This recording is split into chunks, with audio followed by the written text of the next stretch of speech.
Assalamualaikum warahmatullahi wabarakatuh. Kami dari kelompok 4 anatomi manusia akan menampilkan sebuah video tentang sistem pernapasan pada manusia.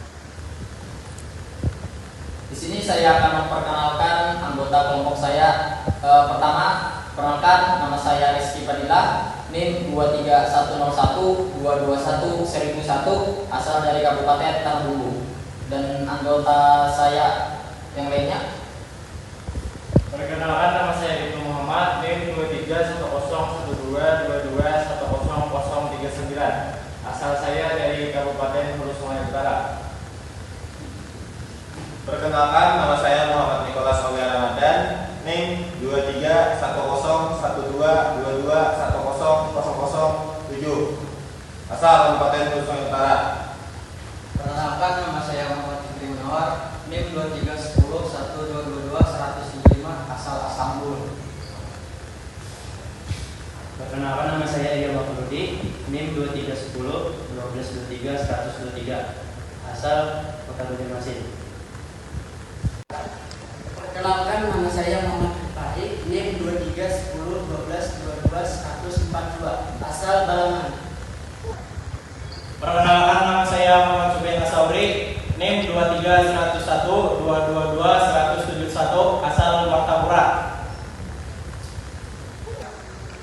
Perkenalkan, nama saya Muhammad Raihan, NIM saya 231012231129, asal Tanah Laut. Baiklah, selanjutnya kami akan menjelaskan tentang sistem pernapasan pada manusia. Pertama, pengertian respirasi. Pengertian pernapasan atau respirasi adalah suatu proses mulai dari pengambilan oksigen, pengeluaran karbohidrat, hingga penggunaan energi di dalam tubuh. Manusia dalam bernapas menghirup oksigen dalam udara bebas dan membuang karbon dioksida ke lingkungan. Respirasi dapat dibedakan atas dua jenis, yaitu yang pertama, respirasi luas, merupakan pertukaran antara O2 dan CO2 antara darah dan udara. Yang kedua, respirasi dalam, merupakan pertukaran O2 dan CO2 dari aliran darah ke sel-sel tubuh. 1. Respirasi atau pernapasan dada. Pertama, otot antar tulang rusuk keluar berkontraksi atau mengerut. Kedua, tulang rusuk terangkat ke atas. Ketiga, rongga dada membesar yang mengakibatkan tekanan udara dalam dada kecil sehingga udara masuk ke dalam badan. Kedua, respirasi atau pernapasan perut. Pertama, otot diafragma pada perut mengalami kontraksi. Kedua, diafragma datar. Yang ketiga, volume rongga dada menjadi besar yang mengakibatkan tekanan udara pada dada mengecil sehingga udara masuk ke paru-paru. Normalnya manusia butuh kurang lebih 300 liter oksigen per hari. Dalam keadaan tubuh bekerja berat, maka oksigen atau O2 yang diperlukan pun menjadi berlipat-lipat kali dan bisa sampai 10 hingga 15 kali lipat.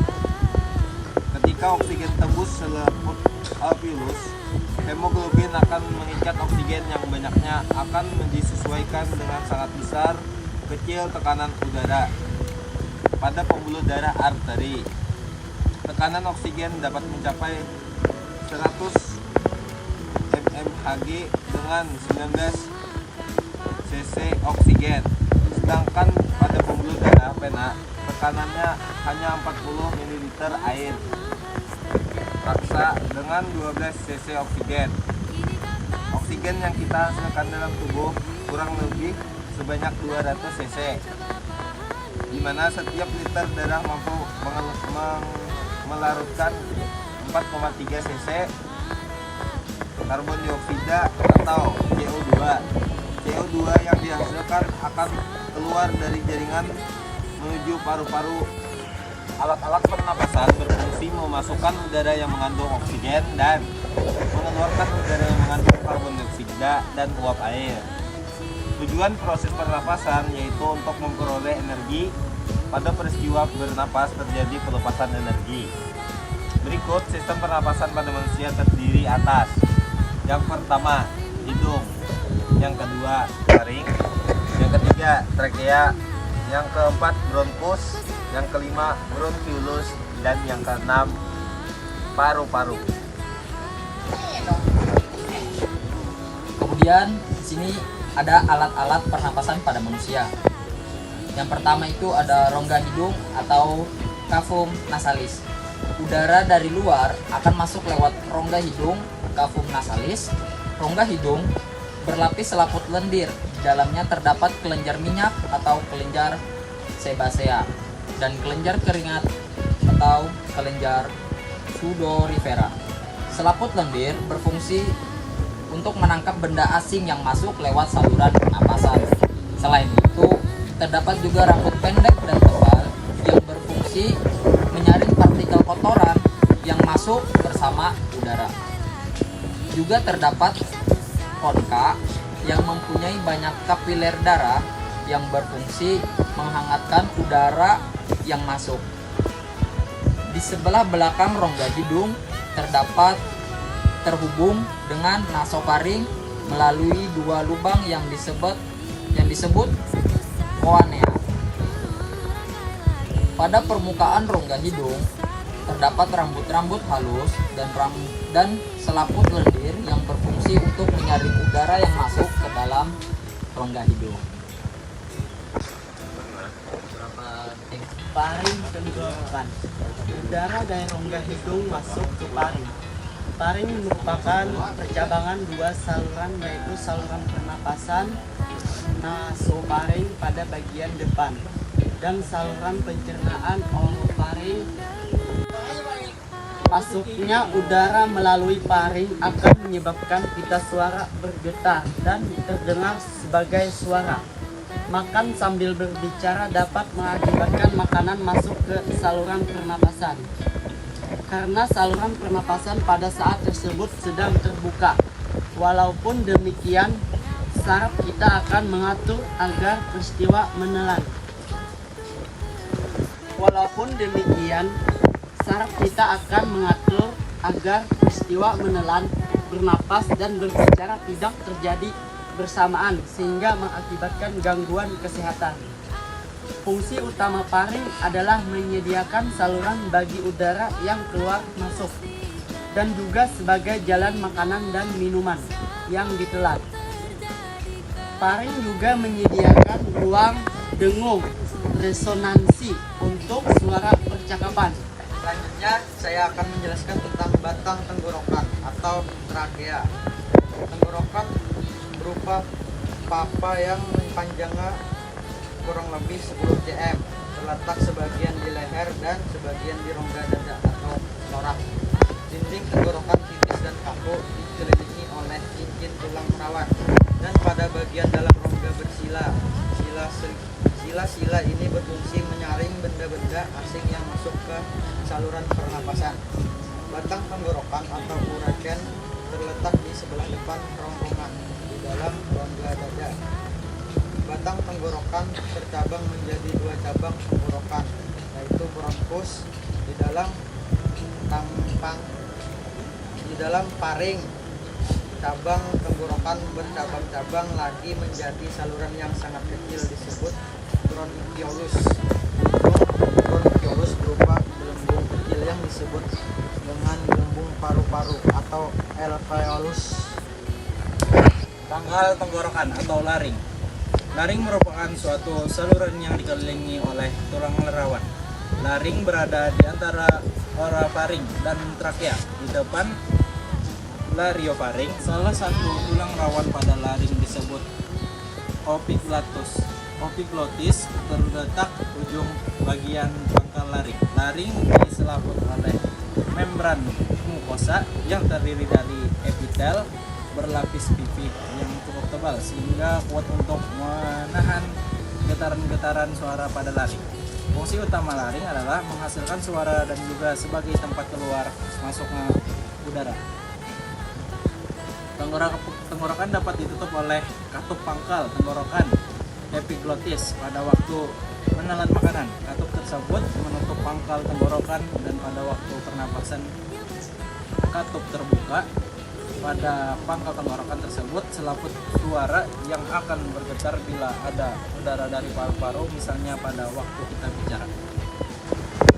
Selanjutnya saya akan menjelaskan cabang batang tenggorokan atau bronkus. Tenggorokan atau trakea bercabang menjadi dua bagian, yaitu bronkus kanan dan bronkus kiri. Struktur lapisan mukosa bronkus sama dengan trakea. Hanya tulang rawan bronkus bentuknya tidak teratur, dan pada bagian bronkus yang lebih besar, cincin tulang rawannya melingkari lumen dengan sempurna.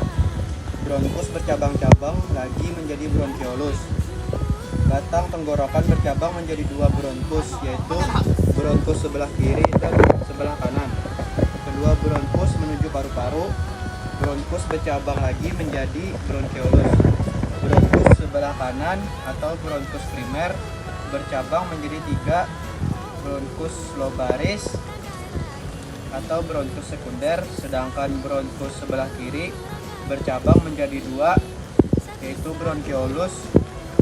Cabang-cabang yang paling kecil masuk ke dalam gelembung paru-paru atau alveolus. Dinding alveolus mengandung kapiler darah.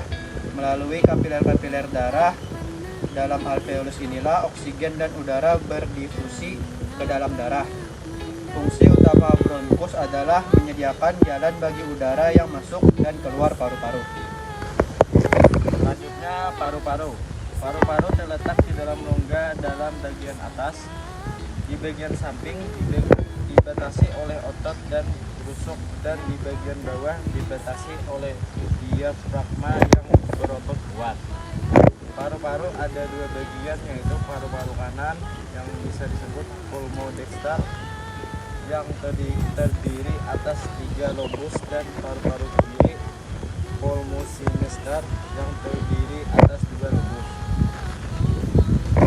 Paru-paru dibungkus oleh 2 selaput yang tipis disebut pleura. Selaput bagian dalam yang langsung menyelaputi paru-paru disebut pleura dalam, pleura vestiralis. Dan selaput yang menyelaputi rongga dada yang bersebelahan dengan tulang rusuk disebut pleura luar atau pleura parietalis. Paru-paru tersusun oleh bronkiolus, alveolus, jaringan elastik, dan pembuluh darah. Bronkiolus tidak mempunyai tulang rawan, tetapi rongga bronkus masih bersilia, dan di bagian ujungnya mempunyai epitelium berbentuk kubus basilia. Setiap bronkiolus terminalis bercabang-cabang lagi menjadi bronkiolus respirasi, kemudian menjadi ductus alveolaris. Pada dinding ductus alveolaris mengandung gelembung-gelembung yang disebut alveolus. Anatomi sistem pernapasan.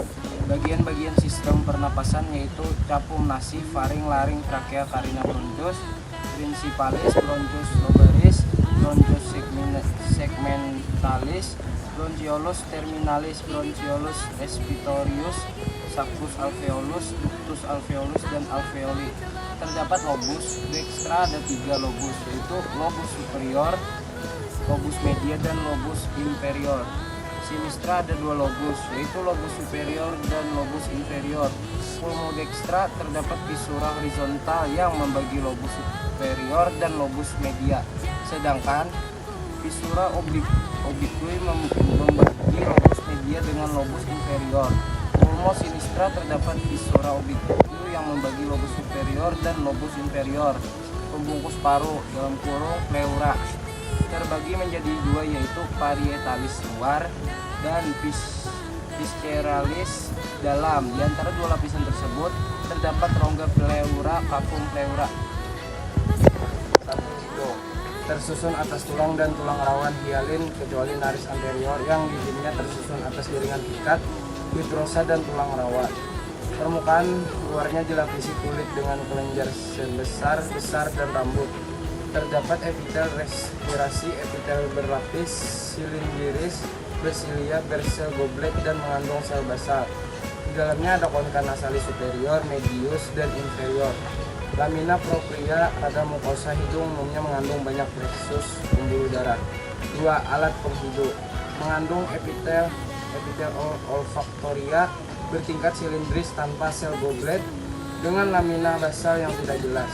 Epitelnya disusun atas 3 jenis sel-sel, penyokong, sel basal, dan sel olfaktoris. Yang ketiga, sinus paranasal merupakan rongga-rongga berisi udara yang terdapat dalam tulang tengkorak yang berhubungan dengan rongga hidung. Ada 4 sinus, maxillaris, frontalis, ethmoidalis, dan sphenoidalis. Yang keempat, faring, lanjutan posterior dari rongga mulut. Saluran napas dan makanan menyatu dan menyilang pada saat makan makanan dihantarkan ke oesophagus. Pada saat bernapas udara dihantarkan ke laring ada 3 rongga, nasofaring, orofaring, dan laryngofaring. Mukosa pada nasofaring sama dengan organ respirasi, sedangkan orofaring dan laryngofaring sama dengan saluran cerna. Yang kelima, laring. Organ berongga dengan panjang 42 mm dan diameter 40 mm terletak antara faring dan trakea. Dinding dibentuk oleh tulang rawan, tiroid, dan krikoid. Musculus extrinsik mengikat laring pada tulang hyoid. Musculus intrinsik mengikat laring pada tulang tiroid dan krikoid berhubungan dengan fonasi. Lapisan laring merupakan epitel bertingkat silia. Trakea tersusun atas 16-20 cincin tulang rawan. Celah diantaranya dilapisi oleh jaringan ikat fibroelastik. Struktur trakea terdiri dari tulang rawan, mukosa, epitel bersilia, jaringan limfoid, dan kelenjar. Lanjut, bronkus. Cabang utama trakea disebut bronki primer atau bronki utama. Bronki primer bercabang menjadi 3 bronki. Yang pertama bronki segmental, bronki subsegmental, dan bronki lobar. Struktur bronki primer mirip dengan trakea, hanya cincin berupa lempeng tulang rawan tidak teratur. Makin ke distal makin berkurang. Dan pada bronkus subsegmental hilang sama sekali. Otot pulos tersusun atas anyaman dan spiral. Mukosa tersusun atas lipatan memanjang. Epitel bronkus kolumnar bersilia dengan banyak sel goblet dan kelenjar submukosa. Lamina propria, serat retikular, elastin, limfosit, sel mas, dan eosinofil. Selanjutnya bronkiolus. Cabang ke-12 sampai 15 bronkus tidak mengandung lempeng tulang rawan, tidak mengandung kelenjar submukosa. Otot pulos bercampur dengan jaringan ikat longgar. Epitel kuboid bersilia dan sel bronkiolar tanpa silia atau sel clara.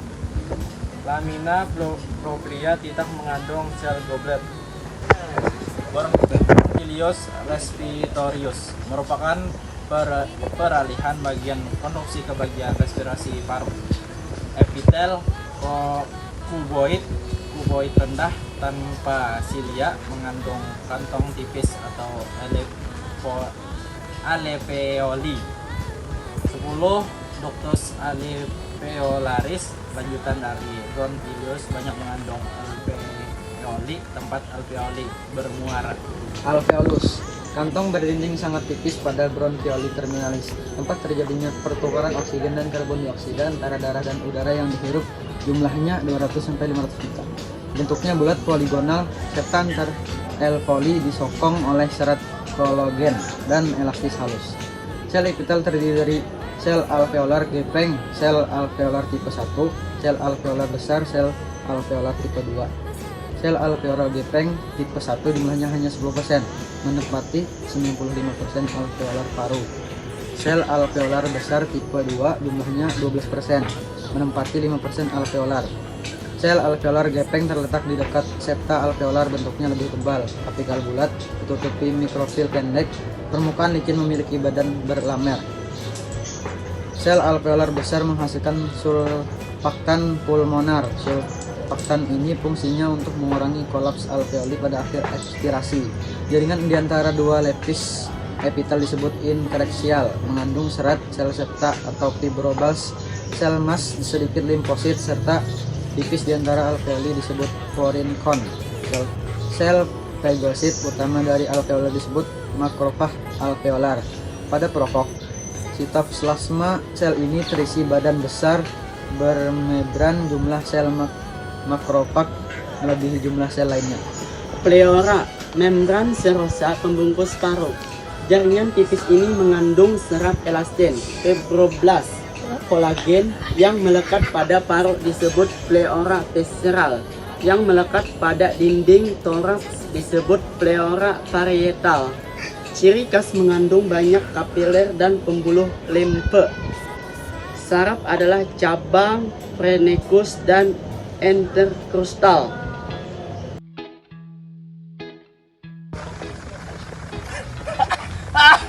Asma aku kambuh. Kenapa? Asma aku kambuh. Asma adalah satu masalah paru-paru yang membuat pengidapnya kesulitan bernapas akibat peradangan dan penyempitan pada saluran pernapasan. Pola gejala pada setiap pengidap asma bisa berbeda. Meski begitu, pola gejala yang paling umum yaitu datang dan pergi sering waktu atau dalam hari yang sama, mulai atau memburuk dengan infeksi virus seperti pilek. Yang ketiga itu dipicu oleh olahraga seperti yang terjadi kepada saudara Supian tadi. Alergi, udara dingin atau hiperventilasi karena tertawa atau menangis. Cara pencegahan asma. Masalah paru yang satu ini adalah jenis penyakit yang dapat dikendalikan dengan mengatur pola hidup sehat. Selain itu, sebaiknya perhatikan beberapa hal berikut. Yang pertama, mengenali dan menghindari pemicu asma.